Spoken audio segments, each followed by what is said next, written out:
নমস্কার।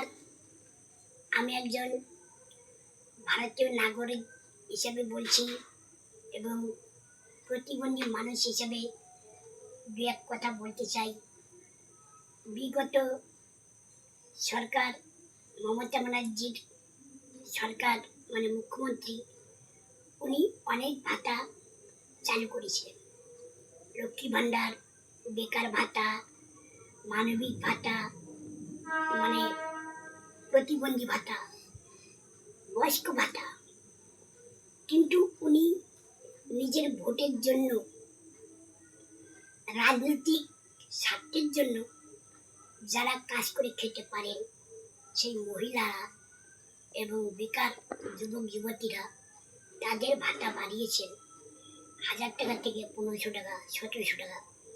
যারা পরের উপর নির্ভরশীল, যে সমস্ত প্রতিবন্ধীরা এবং বয়স্ক বৃদ্ধারা তারা পরের উপর নির্ভরশীল, তাদের কিন্তু 1000 টাকাই বাড়িয়েছিলেন।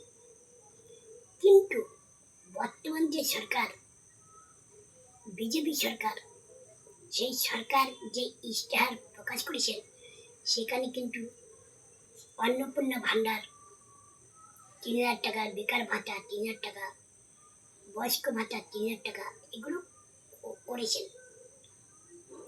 কিন্তু প্রতিবন্ধীদের কোনো ভাতা প্রকাশ করা হয়নি। তাই বর্তমানে যে মুখ্যমন্ত্রী হতে যাচ্ছেন তাকে অনুরোধ করছি, আপনি দয়া করে যেসব প্রতিবন্ধীরা, এদের জন্য আপনি প্রত্যেক মাসে 5000 টাকা ভাতার ব্যবস্থা করুন। এবং যে সমস্ত বৃদ্ধারা যারা নানা রোগ ভোগের কারণে ওষুধ কিনতে হয় অসুস্থ হয়ে, তাদের জন্য 5000 টাকা ভাতা দেওয়া হয়। এটা আপনার কাছে অনুরোধ। এবং এইটা রাজ্য সরকার যে 5 বছর থাকবে, সেই 5 বছর হয়তো এই ভাতাটা পাবে।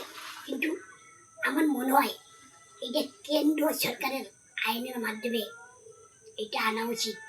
কারণ কেন্দ্রীয় সরকারের আইনের মাধ্যমে হলে যতদিন এই সমস্ত প্রতিবন্ধী এবং বৃদ্ধরা বাঁচবেন তারা ততদিন এই ভাতাটা পাবেন।